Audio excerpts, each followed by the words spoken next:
दरिया के पुरसकून पानियों के नीचे कुदरत ने न जाने कितने राज और खजाने छुपा रखे हैं। जरा देखिए आज हमारे हाथ क्या लगा। जैसे ही इस बड़ी सीपी को खोला गया तो अंदर से निकले ये चमकते हुए असली मोती, इतने खूबसूरत के नजर हटाना मुश्किल हो जाए। आज इन्हीं मोतियों से हम एक नहायत नायाब और खालिस देसी मंजन तैयार करने वाले हैं। सबसे पहले इन मोतियों को पत्थर की ओखली में डालकर आहिस्ता आहिस्ता कूटा जाता है, फिर मुसलसल पीसा जाता है, यहाँ तक कि ये एक नहायत बारीक, नरम और खालिस सफूफ में बदल जाए। यही मोतियों का सफूफ इस मंजन की असल जान माना जाता है। अब हम निकल पड़ते हैं जंगल की तरफ, क्योंकि अगली चीज हमें चाहिए ताज़ा और हरा बांस। मोटे बांस को एहतियात से काटकर इसके छोटे छोटे खाली टुकड़े अलग किए जाते हैं। दूसरी तरफ डले वाला खालिस नमक पत्थर की सिल पर इतनी देर तक पीसा जाता है कि वो बिल्कुल नरम पाउडर बन जाए। अब इस पीसे हुए नमक को बांस की इन अलकियों में अच्छी तरह भर दिया जाता है, ताकि एक जरा भी बाहर ना निकले। बांस के ताज़ा पत्तों से इनका मुंह बंद किया जाता है और फिर नरम जर्द मट्टी से इन्हें पूरी तरह सील कर दिया जाता है। अब शुरू होता है असल कमाल। इन बांस की नलकियों को लकड़ी की धीमी आंच में आहिस्ता आहिस्ता पकाया जाता है। आग की हरारत बांस और नमक के तमाम कुदरती ख्वास को आपस में घोल देती है। धुआं, लकड़ी की खुशबू और जलते बांस की महक पूरे माहौल को अजीब सा सुकून देने लगती है। जब तक हमारा खास नमक तैयार हो रहा है तब तक कुछ ताज़ा पुदीना और जंगल की खुशबूदार जड़ी बूटियाँ जमा की जाती हैं।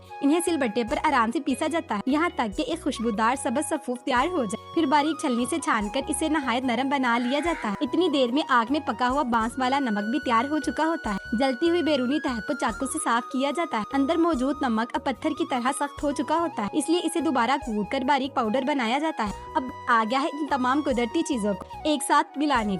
सबसे पहले जड़ी बूटियों का सबज सफूफ, फिर मोतियों का नरम पाउडर और आखिर में बांस में पका हुआ ये खास नमक। इन सबको बड़े सुकून और मोहब्बत से मिक्स किया जाता है और लीजिए तैयार है हमारा खालिस देसी और कुदरती मंजन। ना कोई केमिकल, ना मसनूई खुशबू, सिर्फ कुदरत की पाकीज़गी और पुराने जमाने की सादगी। इसे बांस की एक छोटी सी डब्बी में महफूज कर लिया जाता है। सुबह के वक्त दरख्तों की ठंडी छांव में बैठकर बांस के ब्रश और अपने हाथों से बने इस मंजन से दांत साफ करने का जो सुकून है ना, वो शायद दुनिया के किसी महंगे टूथपेस्ट में भी नहीं।